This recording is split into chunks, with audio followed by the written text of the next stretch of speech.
Welcome back sa Simpleng Lutong Bahay. For today's cooking video ay gumawa po ako ng boneless pangusisig. Ang mga sangkap po na ating kailangan ay ang bawang, sibuyas, chinap ko na po sila, kalamansi, siling haba at optional lang po ito ang ating sili labuyo.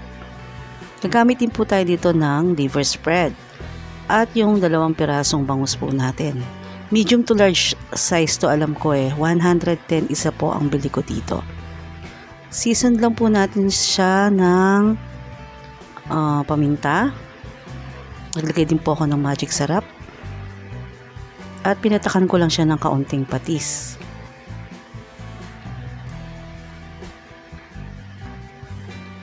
At binabad ko po siya ng 15 minutes bago ipiprito natin mamaya.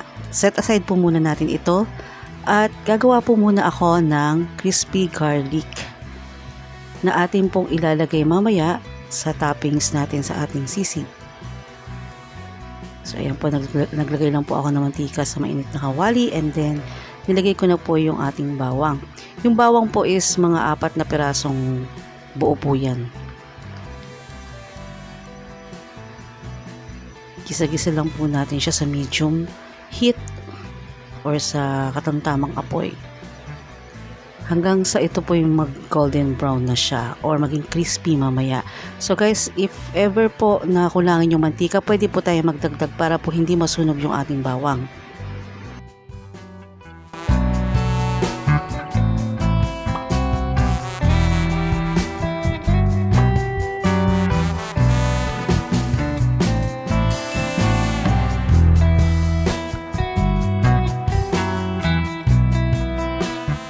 Ayan, at malapit na po natin ma-achieve yung ating crispy garlic. Nag-add lang po ako dito ng pinch of salt.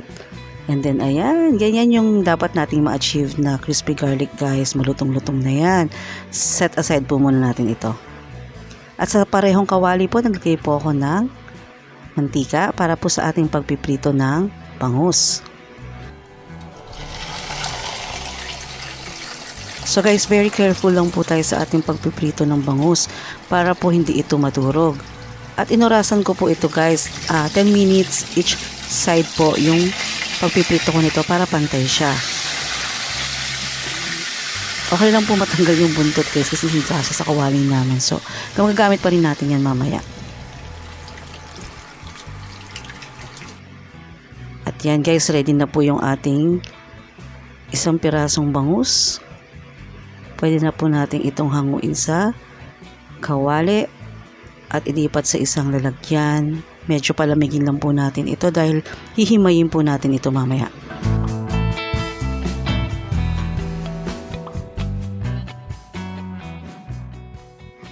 At inumpisahan ko na nga pong himayin itong ating boneless bangus. Gumamit lang po ako ng kutsara tinidor para po mas mabilis yung ating paghihimay dahil medyo mainit-init pa rin po ito kahit na napalamig na natin ng kaunti.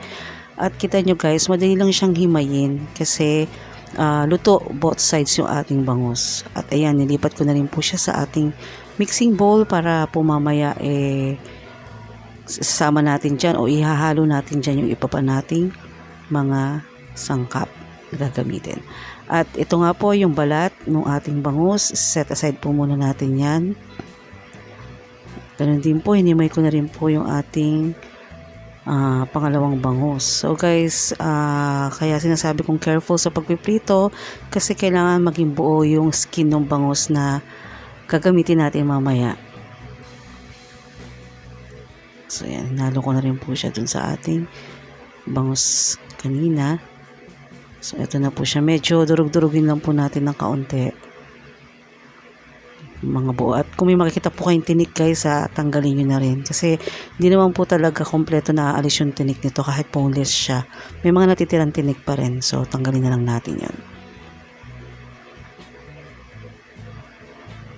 After po nyan, inilagay ko na po yung ating liver spread.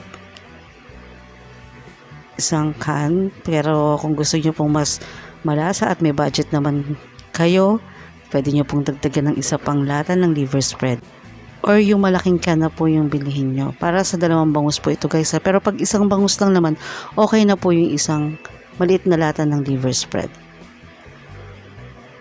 So, unti-unti ko po siyang inilagay para mahalo po lahat natin sa ating bangus, yung ating liver spread. At pagkatapos ay inilagay ko na rin po yung sibuyas, yung siling haba natin at sili labuyo. Yung sili labuyo po is, again, optional po yan. Gusto lang po namin ng maanghang, kaya nilagyan ko po yan. Haluin lang po natin ulit. Diba guys, tingin pa lang, parang ang sarap-sarap na niya, no? Haluin natin mabuti. Kung nakukulangan po kayo sa anghang, pwede nyo pa rin pong dagdagan. Kung di naman kayo mahilig sa maanghang, huwag nyo na pong lagyan ng sili. Ayan, tinikman ko po siya kung okay na po yung lasa niya. At nag-add po ako dito ng kaunting patis guys, kasi medyo hindi pa swak yung alat niya sa akin. Kaya depende po yan sa panlasa nyo guys. Pwede po kayong magdagdag anytime ng seasoning na ayon sa panlasa nyo. At ito na po yung ating sisig bangus.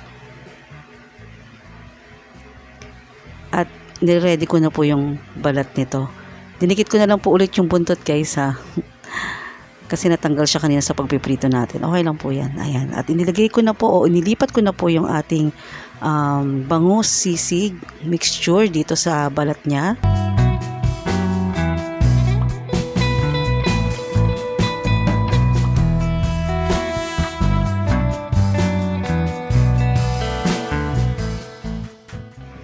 At pagkatapos nilagyan ko na rin ito ng kalamansi. Isang piraso lang or depende sa inyo. Pwede nyo dalawahin. At yung ating garlic o crispy garlic. Alam nyo guys, natikman ko to. Sobrang sarap. Nagpapasarap talaga is yung crispy garlic. Sobrang lasa niya doon or tugma yung lasa niya sa ating bangus sisig. At nilagyan ko na rin nga po ito na toppings na sili labuyo kasi sobrang hilig namin sa maanghang guys. So ito na po yung ating finished product ng ating boneless bangus sisig. So guys, pwede kayong mag-add dito ng mayo ha, or kung medyo natatabangan po kayo sa aking nilagay na panimpla, nasa inyo pa rin po yan. Pwede po kayong mag-add ng ibang seasonings. At mayonnaise guys, pwede rin. Actually naglagay din po kami ng mayonnaise. Tinikman namin ito ng may mayonnaise at sobrang sarap. Sana po ay matry nyo rin po ito sa inyong bahay. So guys, hanggang dito na lang. See you on my next video. God bless us all.